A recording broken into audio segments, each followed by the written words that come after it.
दिल्ली की भीड़ भाड़ वाली सड़कों में मेरी माँ एक छोटी सी फैक्ट्री में काम करती थी। माँ की मेहनत देखकर मुझे हमेशा गर्व होता, लेकिन कहीं न कहीं मन में ये भी कसक रहती कि इतनी मुश्किलों में क्यों जीना पड़ रहा है। फैक्ट्री के बाहर एक चाय का होटल था। जब भी मैं माँ से मिलने आती, वहाँ का चाय वाला मुझे देखते ही अचानक वहाँ से खिसक जाता। पहले तो मैंने ध्यान नहीं दिया, लेकिन जब ये हर बार होने लगा तो मन में शक की एक हल्की सी परछाई उतर आई। आखिर ये मुझे देखकर क्यों भाग जाता है? मेरे मन के सवाल दिन ब दिन गहरे होते गए। एक दिन हिम्मत करके मैंने माँ से पूछा, अम्मी, ये फैक्ट्री के बाहर वाला चाय वाला हर बार मुझे देखकर क्यों चला जाता है? आप उसे जानती हैं क्या? माँ ने थोड़ी देर खामोश रहकर कहा, बेटी, तू इन बातों में मत पड़, दुनिया छोटी है, कुछ बातें नजरअंदाज कर देना ही बेहतर होता है। लेकिन माँ की आंखों की बेचैनी ने मुझे और उलझा दिया। कुछ दिन बाद मैं फिर फैक्ट्री पहुंची। माँ काम में लगी थी और मैं बाहर जाने लगी, तभी वो चाय वाला रास्ते में खड़ा हो गया। पहली बार उसने मुझे रोकने की हिम्मत की। उसकी आंखों में अजीब सा डर और मोहब्बत एक साथ झलक रही थी।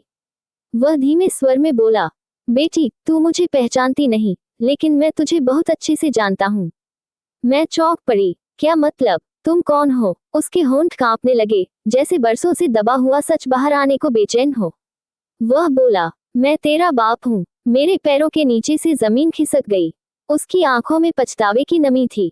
वह बोला, सालों पहले मजबूरी में मैंने तेरी माँ को छोड़ दिया। अपनी गलतियों का बोझ उठाकर मैं यहाँ चाय बेचकर जिंदगी काट रहा हूँ।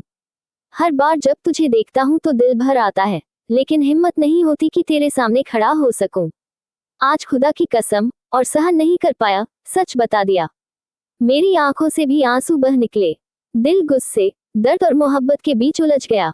मैंने कहा, तुम्हारी गलती से मेरी माँ ने पूरी जिंदगी मेहनत में गुजार दी।